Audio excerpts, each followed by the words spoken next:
Hey class, today I'm going to talk about assistive technology. Specifically, I'm going to focus on Google Voice, and that is a Google tool that you can access on Google Docs. This is free, like all the other Google tools. All you have to do is have a Google account or like a Gmail account, which will automatically give you a Google Docs account. And then you will have free range to use this as much as you want. So I'm going to go right into it and show you how it works. So all I have to do is go to Tools, and then Voice Typing right here. Now, it's a super user-friendly tool. All you have to do to use it is actually just, now we go to Tools, hit that, and then hit this. And then you just have to talk. Now, as you can see, here I'll shut it off so you don't have to deal with that.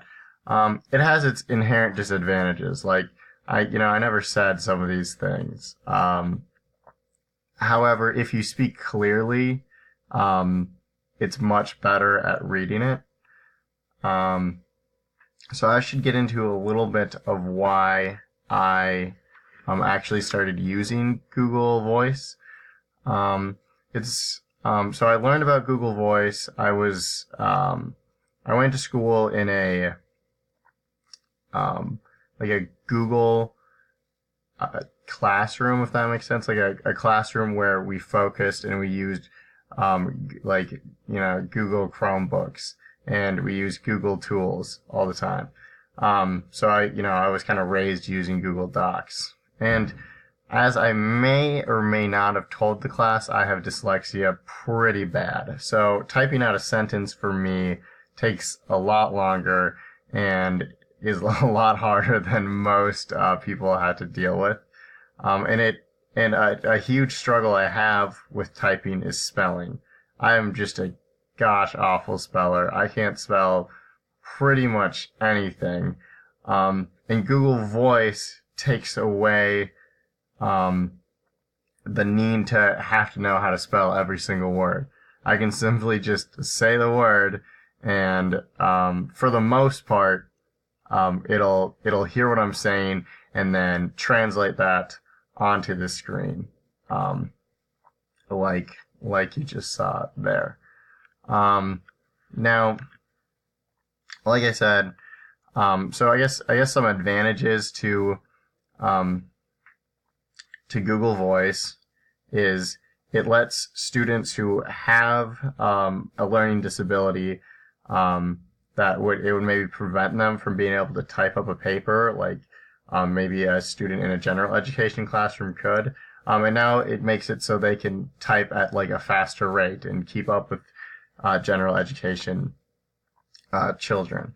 Some disadvantages, however, is it very much depends on the quality of your individual computer speaker.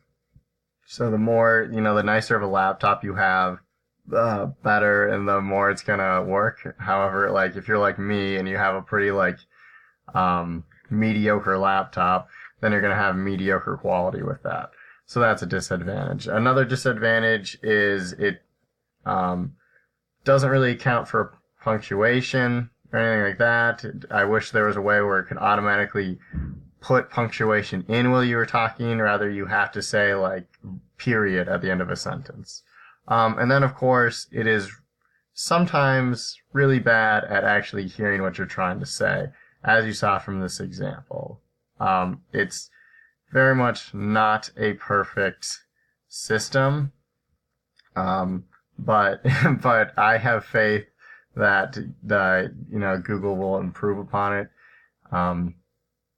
in the future. Yeah. I'm going to try one more sentence. Today we are going to learn about assistive technology. Period. As you can see, when I took the time to speak clearly, it very easily picked up on what I was saying. So, students will have to get used to how to speak clearly, and that's gonna depend on how, like I said before, how good of a speaker they have. But overall, this is a really great tool. It helps students who, specifically like dyslexic students, or any students that have a learning disability that would affect their way they can type or spell. It helps them immensely. So I would definitely recommend this tool to anyone, and even if you don't have a learning disability, it might just make your routine of typing faster. So thank you for listening to my video.